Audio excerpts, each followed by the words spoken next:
ఈరోజు ఈ మాటలు వింటున్న నువ్వు కూడా అదే చేస్తున్నావు. నువ్వు ఎక్కడో పుట్టావు, ఎక్కడో పెరిగావు, చదువు కోసమో ఉద్యోగం కోసమో ఈరోజు ఈ పట్టణానికి వచ్చావు, ఈ ప్రాంతానికి వచ్చావు.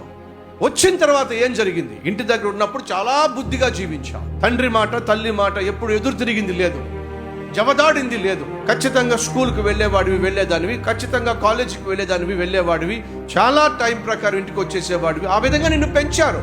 పట్టణానికి వచ్చిన తర్వాత నీ బుద్ధి మారిపోయింది, పట్టణానికి వచ్చిన తర్వాత నీ మనస్సు మారిపోయింది, పట్టణానికి వచ్చిన తర్వాత నీ ఆలోచనలు మారిపోయినాయి.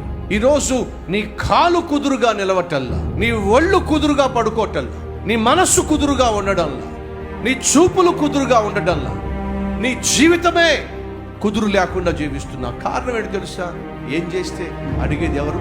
తిరిగినా, తాగినా, తందనాలాడినా, నైట్ క్లబ్కి వెళ్ళినా, పబ్కి వెళ్ళినా, బాయ్ ఫ్రెండ్తో వెళ్ళినా, గర్ల్ ఫ్రెండ్తో వెళ్ళినా, డ్రగ్స్ తీసుకుంటున్నా, రాత్రంతా చట్టాపట్టాలు వేసుకుని తిరిగినా, బైకుల మీద తిరిగినా, అడిగేది ఎవరు?